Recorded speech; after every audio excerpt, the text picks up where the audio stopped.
Hello students, welcome to Shruti Kirti the admired one. ये हमारे work and energy chapter का second part है। तो अगर आपने फर्स्ट पार्ट अभी तक नहीं देखा हो तो जाकर देख लेना। फर्स्ट पार्ट में हमने वर्क के बारे में बात की थी। आज हम एनर्जी के बारे में बात करेंगे। तो शुरू करते हैं।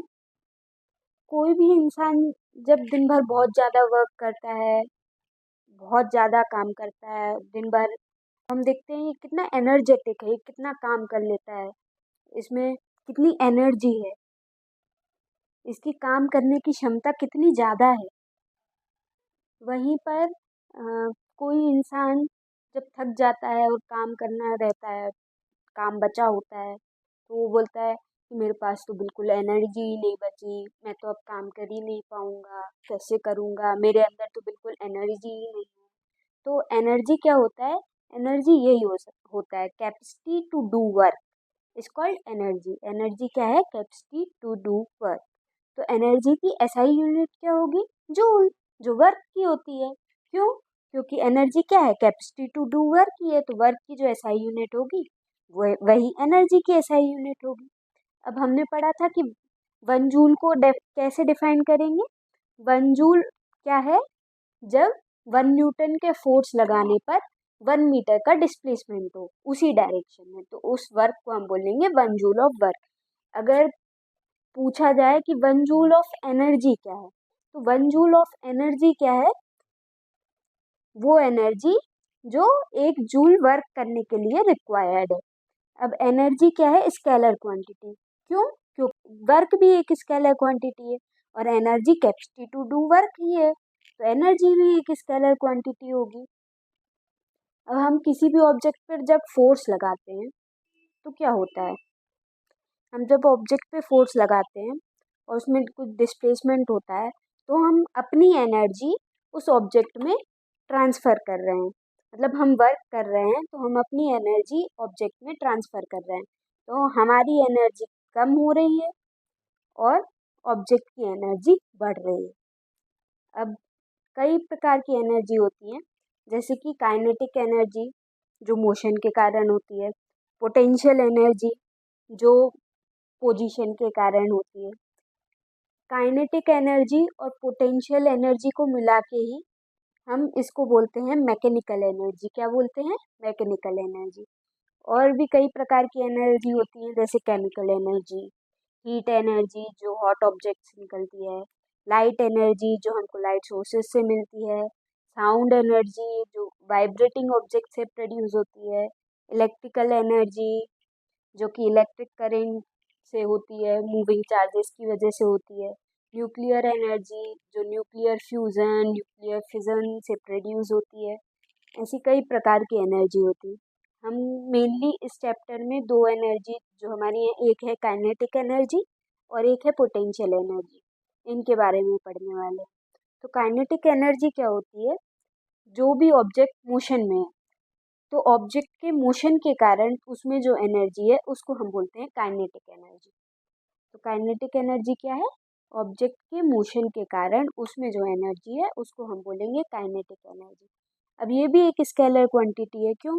एनर्जी एक स्केलर क्वांटिटी, हर प्रकार की एनर्जी एक स्केलर क्वांटिटी होगी। काइनेटिक एनर्जी मोशन के कारण होती है, तो हम इसको वेलोसिटी से लिंक करेंगे। काइनेटिक एनर्जी किसी भी बॉडी की जो एक पर्टिकुलर वेलोसिटी से चल रही है, उस वेलोसिटी को एक्वायर करने में उसने कितना वर्क किया उसके बराबर होगी। क्यों? एनर्जी क्या है? Capacity to do work. तो एनर्जी एक तरीके से वर्क के बराबर ही है, तो यहाँ पे भी वही है। अब काइनेटिक एनर्जी का हम डेरिवेशन देख लेते हैं। काइनेटिक एनर्जी क्या है? एनर्जी क्या होती है? Capacity to do work. तो एनर्जी क्या होता है? वर्क के बराबर ही होता है। अब वर्क क्या होता है? Force into displacement. Force into displacement. अब फोर्स क्या है? Mass into acceleration. और हमने इक्वेशन ऑफ मोशन पढ़ी थी मोशन चैप्टर में, तो वहाँ से 3 इक्वेशंस ऑफ मोशन थी। एक थी v is equals to u plus a t, s is equals to u t plus half a t square and v square minus u square is equals to 2as। अब यहाँ displacement के लिए अपन दो equations का use कर सकते हैं। एक तो इस इक्वेशन का भी यूज़ कर सकते हैं, एक इस इक्वेशन का भी यूज़ कर सकते हैं, पर हम यूज़ करेंगे थर्ड इक्वेशन। क्यों क्यों थर्ड इक्वेशन यूज़ करेंगे? क्योंकि हम काइनेटिक एनर्जी की बात कर रहे हैं। तो काइनेटिक एनर्जी किस कारण होती है? मोशन के कारण होती है। तो हम इसको वेलोसिटी से लिंक करेंगे। तो थर्ड इक्वेशन में हमें दोनों वेलोसिटी दिख रही हैं, final velocity and initial velocity. तो हम इसको थर्ड इक्वेशन से लिंक करेंगे। तो यहाँ से एस क्या आ जाएगा? V square minus u square upon 2a upon 2 okay upon 2a। ये तो आपको दिख ही रहा होगा, यहाँ से ऐसे लिखने की जरूरत नहीं। तो इस दोनों इक्वेशन को अगर हम इसमें पुट करें तो वर्क क्या हो गया? m into a v square minus u square upon 2a। Okay, ये a से a कैंसिल हो गया, तो ये क्या हो गया? Half m v square minus u square. अब अगर इनिशियल वेलोसिटी ज़ीरो है, इनिशियल वेलोसिटी ज़ीरो है, ऑब्जेक्ट रेस्ट पे से चलना शुरू कर रहा है, तो क्या होगा? इधर पे u अपन ज़ीरो रख देंगे। वर्क क्या है? एक तरीके से काइनेटिक एनर्जी ही है। यहाँ पर अपन काइनेटिक एनर्जी की बात कर रहे हैं। इनिशियल वेलोसिटी ज़ीरो है, अगर u इक्वल्स टू ज़ीरो है, ऑब्जेक्ट रेस्ट से चालू हो रहा है, तो काइनेटिक एनर्जी कितनी हो जाएगी? Half m v square. हो गया हमारा फॉर्मूला डिराइव। ये फॉर्मूला याद रखना है। अब यहाँ पर देखो, यहाँ पे वर्क क्या आ रहा है? Half m v square minus half m u square. तो वर्क क्या हो गया? Final kinetic energy,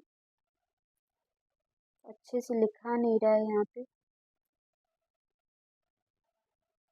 final kinetic energy minus initial kinetic energy. तो ये ध्यान रखना, इसको हम वर्क एनर्जी थ्योरम भी बोलते हैं, आप आगे पढ़ेंगे 11th क्लास में भी। तो ये काइनेटिक एनर्जी हमारी डेराइव हो गई। अब हम देखते हैं, कुछ एग्जांपल्स देख लेते हैं, कुछ क्वेश्चंस हम न्यूमेरिकल सॉल्व कर लेते हैं। क्या दिया है? Object of mass 15 kg। मैंने आपको क्या बोला था? जो भी दिया हो क्वेश्चन में गिवन करके हमको लिखते जाना है। तो ये हमने गिवन क्या है? Mass 15 kg, 15 kg moving with uniform velocity of 4 metre per second. यहाँ पे वेलोसिटी क्या है? 4 metre per second. What is the kinetic energy? तो डायरेक्ट फॉर्मूला लगाना है, यहाँ तो कुछ करवाने की ज़रूरत ही नहीं थी इसको। Half m v square, formula लगा देंगे, 1/2 इंटू 15 इंटू 4 का स्क्वायर दैट इज 16, 15 8 जा 120। तो काइनेटिक एनर्जी कितनी हो गई? 120 जूल। एनर्जी की ऐसा यूनिट क्या होती है? जूल, जो वर्क की होती है। तो काइनेटिक एनर्जी कितनी हो गई? 120 जूल। एक एग्जाम्पल और देख लेते हैं। अब ये क्या है? What is the work to be done, what is the work to be done to increase the velocity of a car. Car की वेलोसिटी बढ़ रही है from 30 kilometre per hour to 60 kilometre per hour, और mass कितना है? 1500 kg। अभी मैंने आपको बताया था वर्क एनर्जी थ्योरम, लगा देंगे हम। Final kinetic energy minus initial kinetic energy, half m v square minus u square. यहाँ पर v क्या है? 60 kilometre per our. Kilometre per our को पहले मीटर पर सेकंड में कन्वर्ट कर लेना, SI यूनिट का ध्यान रखना है हमको। और u क्या है 30 किलोमीटर पर आवर। तो हम वेलोसिटी को पहले दोनों को मीटर पर सेकंड में चेंज करेंगे और फिर उसके बाद हम डायरेक्ट ये फॉर्मूला लगा देंगे, हमारा आंसर आ जाएगा।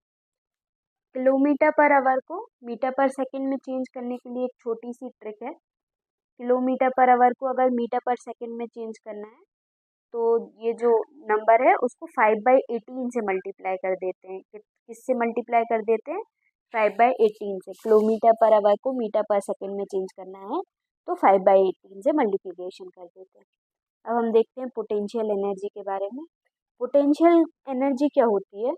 ऑब्जेक्ट की पोजीशन के कारण, उसकी शेप के कारण, हाइट के कारण जो इसमें एनर्जी स्टोर हो जाती है उसको हम बोलते हैं पोटेंशियल एनर्जी। ओके, इसके कुछ एग्जाम्पल देख लेते हैं। जैसे हमने एक बॉल को ऊपर उठाया तो हमने उस पर कुछ वर्क किया, ग्रेविटेशनल एनर्जी उसको नीचे की साइड खींच रही है और हमने उसको ऊपर उठाया तो ग्रेविटेशन के अपोजिट हमने उस पर वर्क किया, तो उस पर जितना वर्क किया उससे वो ऊपर आ गई, उसमें वो एनर्जी स्टोर हो गई। हमने उस पर जितना वर्क किया उसमें जो एनर्जी लगी वो एनर्जी उसमें पोटेंशियल एनर्जी के फॉर्म में स्टोर हो गई। इसको और अच्छे से देखेंगे अभी थोड़ी देर में। एक एग्जाम्पल और देख लेते हैं। जैसे ये एरो और बो है, इसमें यहाँ हमने इस स्ट्रिंग को खींचा, तो इसमें एक पोटेंशियल एनर्जी स्टोर हो गई। अब जैसे ही हम इसे छोड़ेंगे ये एक स्पीड के साथ आगे बढ़ेगा अपनी पोटेंशियल एनर्जी के कारण। एक एग्जांपल और देख लेते हैं। स्प्रिंग को जब हम दोनों साइड से खींचेंगे तो वो इलोंगेट हो गई। अब और इसमें एक पोटेंशियल एनर्जी स्टोर हो गई। अब जैसे ही हम स्प्रिंग को छोड़ेंगे तो वो फिर से अपना शेप रिगेन करेगी। अब हम देखते हैं ग्रेविटेशनल पोटेंशियल एनर्जी। ये एक प्रकार की पोटेंशियल एनर्जी है जो हाइट के कारण होती है। ऑब्जेक्ट में हाइट के कारण जो पोटेंशियल एनर्जी होती है उसको हम बोलते हैं ग्रेविटेशनल पोटेंशियल एनर्जी। अब ग्रेविटेशनल पोटेंशियल एनर्जी क्या होगी? हमने ऑब्जेक्ट नीचे पड़ा था, उसको उठाने में कितनी एनर्जी लगाई? ग्रेविटेशनल फोर्स जितना उसमें लग रहा होगा उसके अपोजिट में हमने उसमें एनर्जी लगाई, वर्क किया, तो जितना वर्क हमने किया वो उसमें पोटेंशियल एनर्जी के फॉर्म में स्टोर हो गया। तो ग्रेविटेशनल पोटेंशियल एनर्जी क्या है? किसी ऑब्जेक्ट की work done in raising it from ground against gravity. Okay, ये ध्यान रखना है आप। ग्रेविटेशनल पोटेंशियल एनर्जी क्या है? ऑब्जेक्ट में हाइट की वजह से जो पोटेंशियल एनर्जी है उसको हम बोलते हैं ग्रेविटेशनल पोटेंशियल एनर्जी। अब ये पाथ इंडिपेंडेंट होती है। हम ये फर्क नहीं पड़ता हम ऑब्जेक्ट को पहले ऐसा उठाया फिर उसको ऐसा लेकर गए फिर ऊपर उठाया फिर ऐसा किया, ये पाथ इंडिपेंडेंट होती है। क्यों? फोर्स इनटू डिस्प्लेसमेंट होता है, तो ये पाथ इंडिपेंडेंट होती है। डिस्प्लेसमेंट पे डिपेंड करती है, हाइट पे डिपेंड करती है, ना कि पाथ पे डिपेंड करेगी कि हम उसको ऊपर कैसे लेकर गए, किस पाथ से लेकर गए।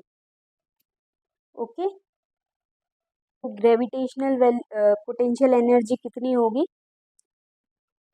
कितना होता है? एनर्जी कितनी होती है? वर्क डन के बराबर। तो ग्रेविटेशनल पोटेंशियल एनर्जी कितनी होगी? Force into displacement. यहाँ पे वर्क कितना है? ग्रेविटी के कारण है यहाँ जो वर्क है। फोर्स कितना हो जाएगा?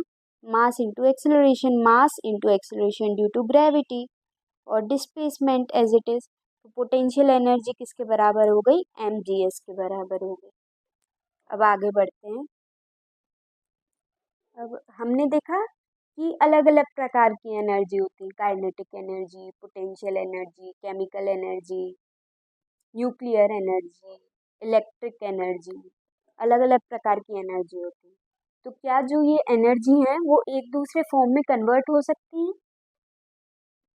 आंसर है हाँ। इसकी कई प्रकार के एग्जाम्पल नेचर में मौजूद हैं। कुछ एग्जाम्पल्स हम देख लेते हैं। जैसे टॉर्च में केमिकल एनर्जी जो है बैटरी से वो इलेक्ट्रिकल एनर्जी में कन्वर्ट हो रही है, फिर उससे हमें लाइट और हीट मिल रही है। पेंडुलम में देखें तो काइनेटिक एनर्जी, पोटेंशियल एनर्जी लगातार कन्वर्ट होती रहती है। लाउड स्पीकर में इलेक्ट्रिकल एनर्जी से साउंड एनर्जी प्रोड्यूस हो रही है। माइक्रोफोन में देखें तो साउंड एनर्जी से इलेक्ट्रिक एनर्जी प्रोड्यूस हो रही है। जनरेटर में मैकेनिकल एनर्जी से इलेक्ट्रिकल एनर्जी प्रोड्यूस हो रही है। फ्यूल्स को बर्न करने में केमिकल एनर्जी से हीट और लाइट एनर्जी निकलती है। बॉडी का मेटाबॉलिज्म देखें तो केमिकल एनर्जी, हम जो फूड लेते हैं उससे केमिकल एनर्जी, और फिर केमिकल एनर्जी थर्मल एनर्जी में कन्वर्ट होती है। जिस इलेक्ट्रिक बल्ब की बात करें तो इसमें इलेक्ट्रिकल एनर्जी से हमको लाइट और हीट एनर्जी मिलती है। हाइड्रो इलेक्ट्रिक पावर प्लांट में बात करें तो वाटर को हम एक हाइट तक स्टोर करके रखते हैं, जिससे उसमें पोटेंशियल एनर्जी आती है। फिर उसको हम छोड़ते हैं और फिर वो टरबाइन के थ्रू घूमता है। काइनेटिक एनर्जी प्रोड्यूस हुई, छोड़ा हमने, फिर टरबाइन के थ्रू घूमा, मैकेनिकल एनर्जी बोल सकते हैं। फिर मैकेनिकल एनर्जी से इलेक्ट्रिकल एनर्जी। इलेक्ट्रिक हीटर में देखें तो इलेक्ट्रिकल एनर्जी से थर्मल एनर्जी में कन्वर्ट होता है। रिजर्वायर में देखें तो potential energy, kinetic energy, mechanical energy, electrical energy हम देख ही चुके हैं वैसे hydro electric power plant. Thermal power plant में देखें तो थर्मल पावर प्लांट में क्या होता है, एक फ्यूल होता है, उसमें से थर्मल एनर्जी जनरेट होती है। फिर उसको अपन टरबाइन के थ्रू घुमाते हैं, काइनेटिक एनर्जी प्रोड्यूस होती है। फिर इलेक्ट्रिकल एनर्जी प्रोड्यूस होती है।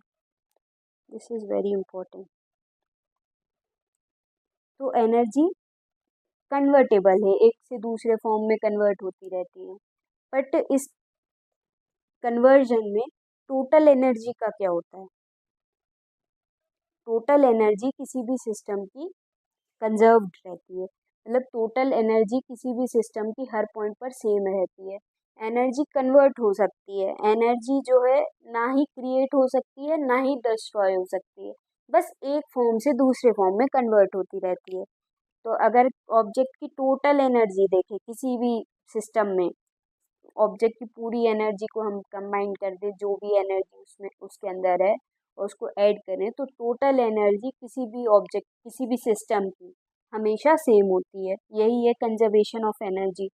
अब इसको एक एग्जांपल के थ्रू समझने की कोशिश करते हैं। जैसे ये बॉल है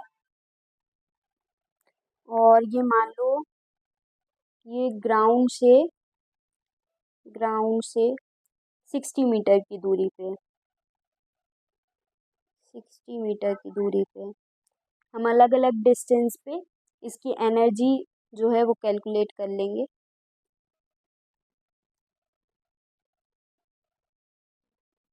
ये 20 मीटर का डिस्टेंस है, ये 20 मीटर का डिस्टेंस है, और ये 20 मीटर का डिस्टेंस है। ओके, अब इस पॉइंट पे बॉल की पोटेंशियल एनर्जी कितनी होगी? पोटेंशियल एनर्जी कितनी होती है? mgh।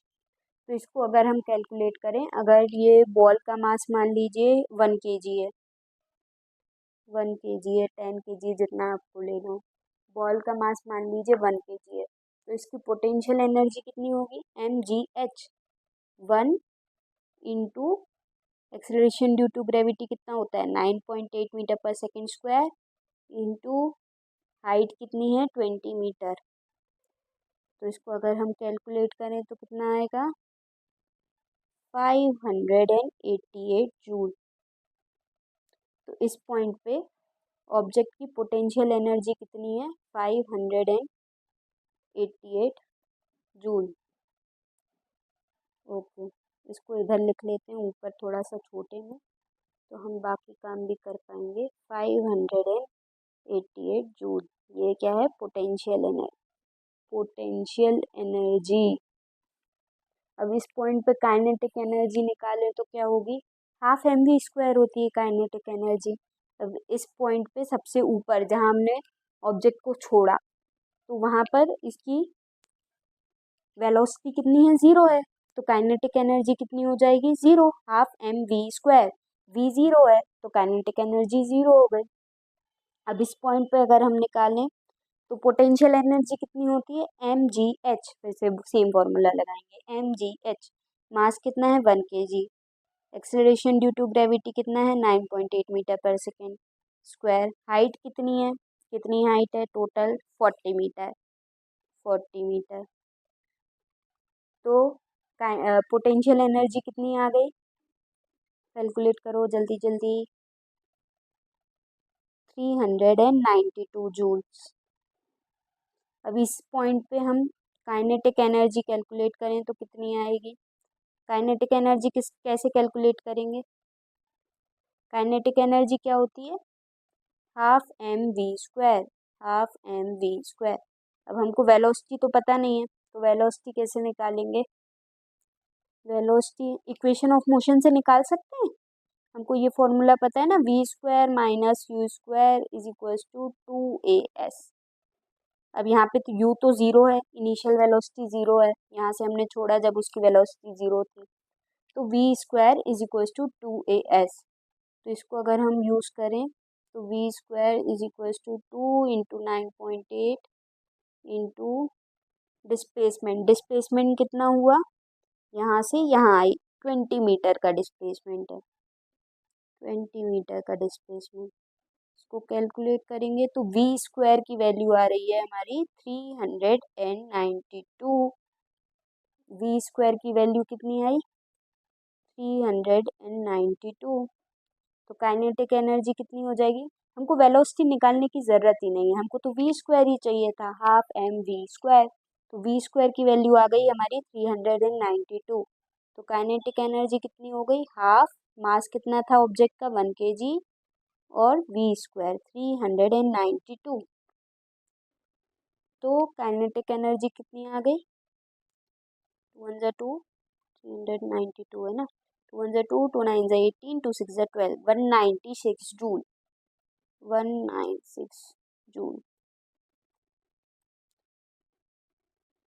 तो इस पॉइंट पे पोटेंशियल एनर्जी क्या है 392 जूल, और काइनेटिक एनर्जी क्या है 196 जूल। और अगर ऐसे ही इस पॉइंट पे निकालें तो काइनेटिक एनर्जी वही mgh 1 × 9.8 इंटू 20 कितना आ जाएगा 9.8 इंटू 2 98 इंटू 2 196 जूल, 196 जूल। और काइनेटिक एनर्जी अगर हम कैलकुलेट करें half m v square, v कैसे निकालेंगे, वी स्क्वायर अपन सेम इसी फॉर्मूले से निकाल लेंगे इक्वेशन ऑफ मोशन से, v square minus u square is equal to 2as। अब निकालना आप, तो आप देखोगे यहाँ पर अपनी आएगी काइनेटिक एनर्जी 392 जूल। और लास्ट पॉइंट पे यहाँ पे तो पोटेंशियल एनर्जी ज़ीरो हो जाएगी क्योंकि हाइट ज़ीरो है, तो पूरी एनर्जी जो है वो काइनेटिक एनर्जी में कन्वर्ट हो जाएगी। अब यहाँ पे हर पॉइंट पे आप देखो, हमने यहाँ पे कैलकुलेट भी किया, हर पॉइंट पे आप देखो kinetic energy plus potential energy, इनका जो सम है वो सेम ही आ रहा है, 588 joule plus 0 588 joule, 392 joule plus 196 joule 588 joule, 196 joule plus 392 joule 588 joule, 0 plus 588 joule 588 joule. तो टोटल एनर्जी जो है, ये सिस्टम जो है, ये नीचे से ऊपर से जो बॉल गिर रही है, इसमें टोटल एनर्जी कितनी आ रही है 588 जूल, और वो हर पॉइंट पे सेम आ रही है। पोटेंशियल एनर्जी धीरे धीरे काइनेटिक एनर्जी में कन्वर्ट होती जा रही है, पर जो टोटल एनर्जी है सिस्टम की वो हर पॉइंट पे 588 जूल आती है। यही है conservation of energy, conservation of energy यही बोलता है कि टोटल एनर्जी जो है सिस्टम की वो कंजर्व्ड रहती है। तो एनर्जी ना ही क्रिएट हो सकती है ना ही डिस्ट्रॉय हो सकती है, बस वो एक फॉर्म से दूसरे फॉर्म में कन्वर्ट होती रहती है। अब हम कुछ न्यूमेरिकल्स भी कर लेते हैं, थोड़े से छूट गए थे मेरे से। हाँ, energy possessed by an object of mass 10 kg, object का मास कितना है 10 kg, गिवन लिखते जाएंगे हमेशा, मास कितना है 10 kg। हाइट कितनी है 6 metre above the ground, h है 6 मीटर। एनर्जी निकालनी है, मास दिया है, हाइट दिया है और एक्सेलरेशन ड्यू टू ग्रेविटी दिया है। mgh सीधा फॉर्मूला लगा देंगे, कुछ भी नहीं करना है, तो ये आप खुद करना, डायरेक्ट फॉर्मूला कैलकुलेशन ही करनी है बस। सेकंड क्वेश्चन देखते हैं। ऑब्जेक्ट ऑफ मास 12 kg, मास कितना है 12 kg at a curtain height above the ground. Potential energy है ऑब्जेक्ट की 480 जूल, पोटेंशियल एनर्जी है 480 जूल, 480 जूल। हाइट फाइंड करनी है हमको, height equals to question mark object, और एक्सेलरेशन ड्यू टू ग्रेविटी दिया हुआ है हमको 10 मीटर पर सेकेंड स्क्वायर।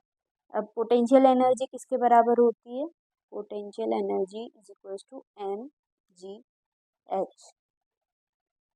मास हमको पता है 12 kg, acceleration due to gravity 10 given है, हाइट हमको पता नहीं है, इज इक्वल्स टू कितना दिया है 480 जूल। तो हाइट कितनी हो गई 480 डिवाइडेड बाय 1 डिवाइडेड बाय 120, तो ये कितना हो गया 12 4 जा 48। तो हाइट कितनी आ गई हमारी 4 मीटर। ओके, अब आज के लिए इतना ही। Thanks for watching. इस लेक्चर के नोट्स जो हैं वो आपको कम्युनिटी पोस्ट में आपको इसकी इन्फोग्राफिक मिल जाएगी, विजुअल फॉर्म में इसके नोट्स मिल जाएंगे, और प्लस डाउनलोड करने के लिए आपको ये पीपीटी भी मिल जाएगी, और इंस्टाग्राम पे भी इसके नोट्स अवेलेबल हो जाएंगे, तो आप इंस्टाग्राम से भी देख सकते हैं। Okay, bye bye.